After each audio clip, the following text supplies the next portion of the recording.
Before you go to sleep tonight, you will likely make a contract with a stranger. You tell yourself that tomorrow you will wake up at 6 a.m., write that essay, eat a healthy meal, and go to the gym. In the quiet of the night, this plan feels simple. It feels natural. The prefrontal cortex, the rational planning center of your brain, looks forward and sees a clean, orderly schedule. You close your eyes, satisfied with the person you are about to become, but when the sun rises, the contract breaks. The alarm sounds. The bed is warm. The air is cold. Suddenly, the plan you made last night is no longer a logical goal. It is a direct threat to your immediate comfort. In a split second, your finger reaches out and hits the snooze button. You decide that you will start tomorrow instead. We repeat this cycle for months, years, or entire lifetimes. We set ambitious goals only to dismantle them the moment they require action. We look at our actions and feel a deep sense of guilt, wondering why we lack discipline, why we are lazy, or why we cannot simply do what we planned. But modern neuroscience suggests that procrastination is not a moral failing. It is a biological translation error. When you make a plan for tomorrow, your brain is not actually planning for you. It is planning for a complete stranger. To understand why we sabotage our own future, we have to look at how the brain maps time. If you were to scan your brain while thinking about yourself right now, a specific region would light up: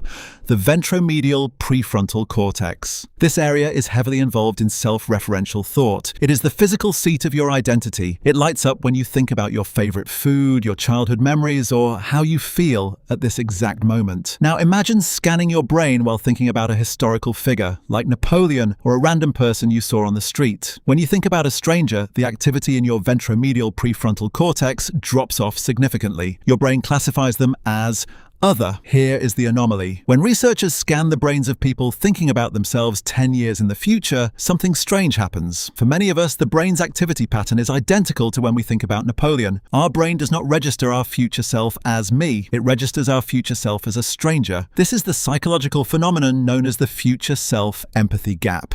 When you buy a sugary snack or put off a difficult study session, your limbic system, the emotional ancient part of your brain, demands instant comfort. It wants the reward now. It looks at the future work and rationalizes, let the future me handle this. Because your brain views that future version of you as someone else, the present you feels no pain in passing on the burden. It feels as though you are leaving the work to a coworker you don't particularly like. The present self enjoys the reward. The future stranger pays the price. In 2008, psychologists at Princeton University decided to test this empathy gap in a simple, elegant experiment. They asked a group of students to participate in a study on taste preferences. The students were presented with a mixture of soy sauce and water, a liquid that is safe to consume but tastes extremely bitter and unpleasant. The researchers asked the first group of students, how much of this unpleasant liquid will you drink right now to help our study? The students experiencing the immediate prospect of drinking it agreed to consume about 2 tablespoons. They asked a second group of students a different question. How much of this liquid will you agree to drink next week? Suddenly, the numbers changed. The students who were committing their future selves agreed to drink half a cup,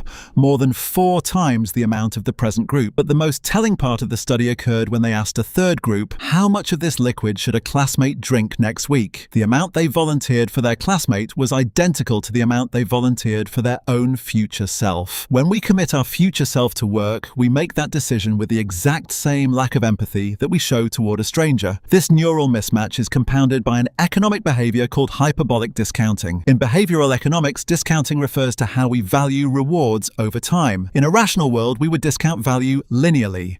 $1 tomorrow is worth slightly less than $1 today, but $1 in 30 days is worth almost the same as $1 in 31 days. But our brains did not evolve in a rational, modern economy. We evolved in environments where resources were scarce and tomorrow was never guaranteed. Thus, our value curve is hyperbolic. We value today infinitely more than tomorrow. The drop in value between now and later is a steep vertical cliff. But once we get past tomorrow, the curve flattens. This is why you can easily plan to study for 6 hours next Tuesday. Next Tuesday and next Wednesday are both in the distant, flat part of your discounting curve. They feel equal, but when next Tuesday finally becomes today, the curve shifts. The immediate comfort of relaxing shoots up to the top of the cliff, while the value of studying next week falls off the edge. We are trapped in a system that makes plans in the flatlands of tomorrow, but executes them on the cliffs of today. So, how do we fix a system that is biologically wired to betray itself? The answer is not to try harder or rely on sheer willpower. Willpower is a finite resource managed by the prefrontal cortex,